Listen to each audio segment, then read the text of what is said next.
গজওয়াতুল হিন্দের আমির ইমাম মাহমুদ হাবিবুল্লাহ এবং সেনাপতি সাহেবে কিরণ এই বিষয়ে কিছু বলবেন। আগাম বললে তাদেরকে খুঁজতে শুরু করবে মারার জন্য। এগুলি আগাম বলা যায় না, এগুলি এমনিই থাকুক। যেদিন শুরু হবে সেদিন দেখবেন যে কে এই লোক, কারা এই লোক, ইনশাআল্লাহ। এগুলি আসসালামু আলাইকুম ওয়া রাহমাতুল্লাহ। আলহামদুলিল্লাহি রাব্বিল আলামিন ওয়াল আকিবাতু লিল মুত্তাকিন ওয়াসসালাতু ওয়াসসালামু আলা রাসূলিহিল কারীম ওয়া আলা আলিহি ওয়া আসহাবিহি আজমাইন, আম্মা বা'দ। ফাআউযু বিল্লাহি মিনাশ শাইতানির রাজীম। বিসমিল্লাহির রহমানির রহিম। লিইউহিক্কাল হাক্কা ওয়া ইউবতিলাল বাতিলা। কাছে এবং দূরে, দেশে এবং প্রবাসী, যে যেখান থেকে আমাদের আজকের আলোচনা শুনছেন ও দেখছেন, অনুষ্ঠানের শুরুতে তৈয়বা এইচডি মিডিয়া বাংলা চ্যানেলের পক্ষ থেকে আমি মোহাম্মদ রিদওয়ানুল ইসলাম যশোরী আপনাদের সকলকে জানাচ্ছি আন্তরিক মোবারকবাদ। সম্মানিত দর্শক এবং শ্রোতা, আমাদের আজকের আলোচনার বিষয়বস্তু হচ্ছে ইমাম মাহমুদ সম্পর্কে অবশেষে মুখ খুললেন বাংলাদেশের প্রখ্যাত আলেম, আখিরি জামানা নিয়ে সবচেয়ে বেশি গবেষণা যিনি করেন, মুফতি কাজী ইব্রাহিম সাহেব।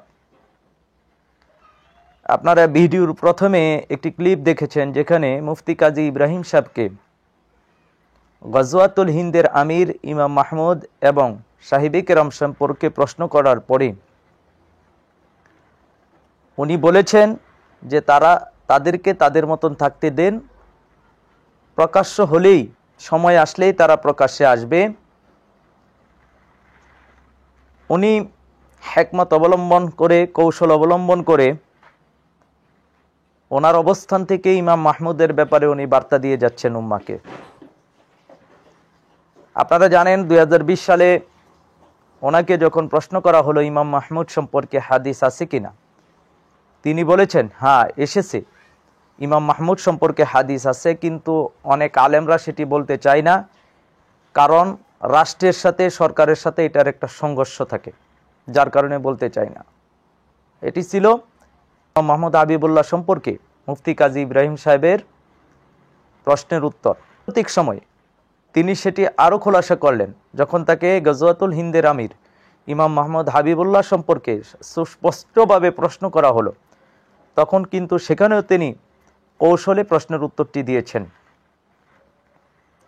এজন্য মুফতি কাজী ইব্রাহিম সাহেবকে আমরা মোবারকবাদ জানাই, ধন্যবাদ জানাই সত্য প্রকাশ করার জন্য। উনি অপক্ষ একজন আলেম। আমার জানা মোতাবেক তিনি সরাসরি কোনো রাজনৈতিক দলকে প্রমোট করে না, যদিও একটি ইসলামিক দলের সাথে তার সম্পর্ক, মহাব্বত, ভালোবাসা আছে, কিন্তু সরাসরি তিনি কোনো রাজনৈতিক দলের কর্মী না, সদস্য না, যেটি আমি যতটুকু জানি। উনি নিরপেক্ষতার দৃষ্টিভঙ্গি থেকেই আখিরি জামানা সম্পর্কিত বিষয়গুলোকে উনি প্রচার প্রসার করেন। তবে কেউই ভুলের ঊর্ধ্বে না, কারো দ্বারা যে কোনো সময় ভুলও হতে পারে, কিন্তু যার যতটুকু অবদান, তার সেই অবদানকে অবশ্যই স্মরণ করতে হবে, অবদানকে মূল্যায়ন করতে হবে। মুফতি কাজী ইব্রাহিম সাহেব ইমাম মাহমুদ হাবিবুল্লাহ সম্পর্কে খুব ভালোভাবেই জানেন, কারণ আমি নিজেই ওনার সাথে সাক্ষাৎ করেছি, আমি নিজেই ওনার সাথে এইসব বিষয়ে কথা বলেছি। তাছাড়া উনি নিজেও আবু হুরায়রা রাদিয়াল্লাহু তাআলা আনহুর গোপন ব্যাখ্যাত যে হাদিস, সেই হাদিস সম্পর্কে উনি জানেন। শেষ জামানা সম্পর্কিত ফিতনা বিষয়ে সবচেয়ে বেশি পড়াশোনা বা গবেষণা আমাদের দৃষ্টিতে উনিই শেষ জামানা নিয়ে করেন, যদিও অন্যান্য আলেমরাও করে, কিন্তু সবচেয়ে বেশি কথা মুফতি কাজী ইব্রাহিম সাহেবই বলেন। তো ইমাম মাহমুদ হাবিবুল্লাহ গজওয়াতুল হিন্দের যুদ্ধটা যে কত ভয়াবহ আকার ধারণ করতেছে আপনারা সাম্প্রতিক সময়ের প্রেক্ষাপট দেখলেই বুঝতে পারবেন। সীমান্তে যে উত্তেজনা, বাংলাদেশ এবং ভারতীয় মুসলমানদের মধ্যে যে চরম উত্তেজনা, সেটি যে অবশ্যই গাজওয়াতুল হিন্দের দিকেই যাবে এবং চূড়ান্ত গাজওয়াতুল হিন্দের দিকেই নিয়ে যাবে, সেটি এখন আর মনে হয় না বলার অবকাশ রয়েছে। প্রত্যেকটি দেশের মানুষ, প্রশাসন সবাই বুঝতে পারতেছে যে ভারতের সাথে আমাদের একটি সংঘর্ষ অনিবার্য, একটি যুদ্ধ অনিবার্য। এই কারণে আমাদের দেশের সরকার প্রধান সামরিক শক্তিতে কিভাবে উন্নতি করা যায় একের পর এক পদক্ষেপ নিচ্ছেন। ইতিমধ্যে আমরা জানি পাকিস্তানের সাথে বর্তমান সরকার প্রধান উপদেষ্টা সামরিক শক্তির জন্য চুক্তি করেছেন। তুরস্ক সহ চীন সহ বিভিন্ন দেশের সাথে সামরিক খাতকে কিভাবে আরও উন্নতি করা যায় সে চেষ্টা করছেন। আমাদের স্বরাষ্ট্র উপদেষ্টাকে দেখলাম, তিনি বলেছেন বিজিবি যে কোনো পরিস্থিতি মোকাবেলার জন্য প্রস্তুত আছে। বিজিবিরা বলল যে বাংলাদেশের 1 ইঞ্চি জমিকেও তারা দখল করতে দিবে না। বর্ডারে যারা রয়েছেন সেই সমস্ত ভাইরাও দেখলাম যে তারাও প্রস্তুতি নিচ্ছে, বিজিবিদের পাশে তারাও থাকতেছে। জন্য আমরা তাদেরকে মোবারকবাদ জানাই, ধন্যবাদ জানাই। তবে হ্যাঁ, আমরা সেটিও বলতে চাই, কোনো ক্রমেই তাদের পাতানো ফাঁদে পা দেওয়া যাবে না। ভারত ইচ্ছে করে চাচ্ছে একটি সাম্প্রদায়িক দাঙ্গা লাগানোর জন্য। এক্ষেত্রে এদেশের আপামর জনগণকে সতর্ক হতে হবে। তো মুফতি কাজী ইব্রাহিম সাহেব যেটি বলেছেন, আমরাও সেটি হাদিস থেকে আপনাদের সামনে বলতে চাই, যেটি আজ থেকে প্রায় 1000 বছর পূর্বে লিখিত কিতাব আজিফাতিল আজিফা গ্রন্থের 212 পৃষ্ঠার মধ্যে 268 নম্বর হাদিস শরীফের মধ্যে বুরাইদা রাদিয়াল্লাহু তাআলা আনহু থেকে বর্ণিত একটি হাদিস এসেছেন এভাবে। হযরত বুরাইদা রাদিয়াল্লাহু তাআলা আনহু থেকে বর্ণিত, তিনি বলেন, আমি আল্লাহর রাসূল সাল্লাল্লাহু আলাইহি ওয়াসাল্লামকে বলতে শুনেছি, অচিরেই হিন্দুস্তানের মুশরিকরা তাদের বন্ধু অঞ্চলের মুসলমানদের উপর অত্যাচার নির্যাতন বৃদ্ধি করে দিবে এবং অন্যায়ভাবে তাদেরকে হত্যা করবে। তখন হিন্দের দুর্গম নামক অঞ্চল থেকে একজন শারীরিকভাবে দুর্বল এক ব্যক্তি তাদের মোকাবেলা করবে বা প্রতিদ্বন্দ্বিতা করবে, তাদের বিরুদ্ধে যুদ্ধের প্রিপারেশন নেবে, প্রস্তুতি নেবে, আর তার নেতৃত্বেই মুমিনগণ বিজয় লাভ করবে।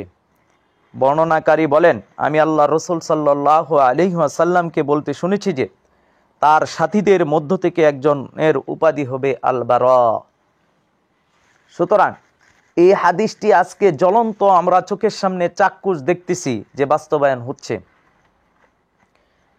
এক সময় বলা হতো, এই হাদিসগুলো অনেক আগ থেকে আমরা প্রচার করতেছিলাম, বলতেছিলাম যে অচিরেই হিন্দুস্তানের মুশরিকরা তাদের বন্ধু অঞ্চলের মুসলমানদের উপর অত্যাচার নির্যাতন বৃদ্ধি করে দিবে। আজকে সেটির বাস্তবতা কি আমরা দেখতেছি না? মুশরিকরা কি বাংলাদেশের উপর নির্যাতন করতেছে না? বাংলাদেশের ভিতরে ঢুকে বাংলাদেশের ভিতরের গাছপালা ভেঙে কেটে দিচ্ছে না? এদেশের মুসলমানদেরকে নির্যাতন করছে না? নির্বিচারে হত্যা করছে না? তারা কি ফিতনা সৃষ্টি করতেছে না? পরে আসতেছে তারা মুসলমানদেরকে অন্যায়ভাবে হত্যা করবে, নির্বিচারে হত্যা করবে। আমরা দেখতেছি সেটি তারা শুরু করতেছে, সেটি ভয়ঙ্কর আকার, ভয়ঙ্কর রূপ ধারণ করবে। তখনই ইমাম মাহমুদ হাবিবুল্লাহর নেতৃত্বে মুসলমানদের একটি জামাত ঐক্যবদ্ধ হবে। তা আমরা যখন এই হাদিস বলি, তখন কেউ কেউ আমাদেরকে বলেন যে বর্তমানে বর্ডারে কেন ইমাম মাহমুদ হাবিবুল্লাহ যাচ্ছে না মিটিং মিছিল নিয়ে, অথবা কোনো সংবাদ সম্মেলন করে কনফারেন্স কেন করতেছে না। আমি সম্মানিত দর্শক শ্রোতাদেরকে বলবো, বর্ডারে যারা আছে সেখানে কি ইমাম মাহমুদ হাবিবুল্লাহকে বিশ্বাস করনেওয়ালার মতন লোক আছে কি নাই আপনারা কি জানেন? অবশ্যই সেখানেও অনেক বিশ্বাসীরা আছে, থাকতে পারে, কিন্তু ইমাম মাহমুদ হাবিবুল্লাহ তো সিরাতের বাইরে গিয়ে কোনো কাজ করবেন না। এটা তো একটা বোকামি যে শত্রু ভারী অস্ত্র নিয়ে আসবে আর তার সামনে মিটিং মিছিল নিয়ে যাওয়া।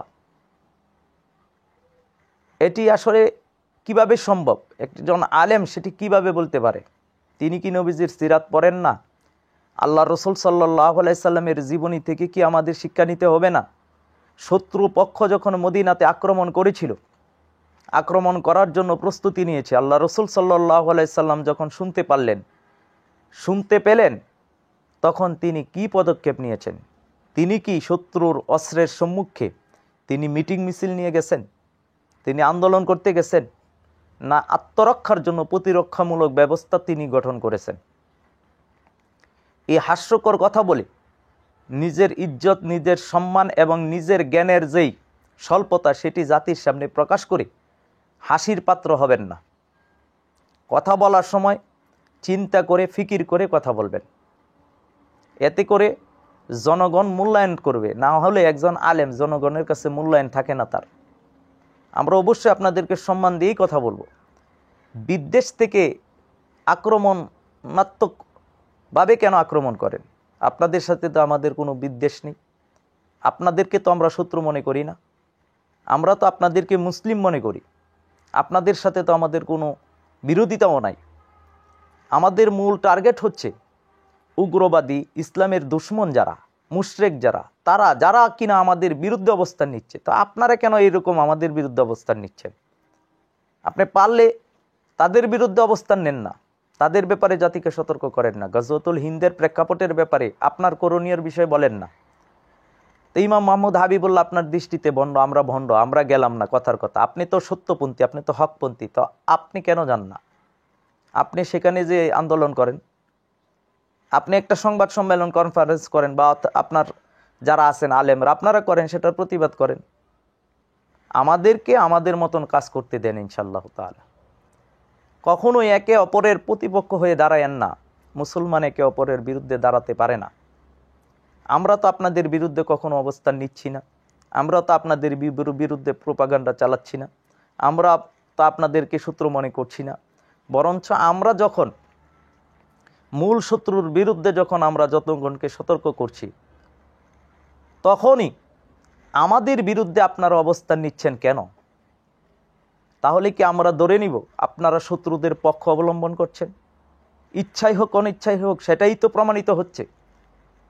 উগ্রবাদীদের পক্ষ অবলম্বন হয়ে যাচ্ছে। তো যখন মুসলিমরা আক্রান্ত হবে, কোনো মুসলিম তো শত্রু পক্ষের হয়ে কাজ করতে পারে না। এটি তো মুসলমানদের চরিত্র না।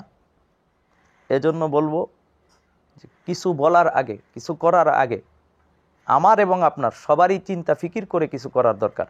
মুফতি কাজী ইব্রাহিম সাহেবের মতন আলোচনা করেন, জনগণ ভালোবাসবে, মহাব্বত করবেন। উনি দেখেন সামনে কিভাবে জনগণকে সতর্ক করছেন যে ওনার দৃষ্টিতে যুদ্ধ।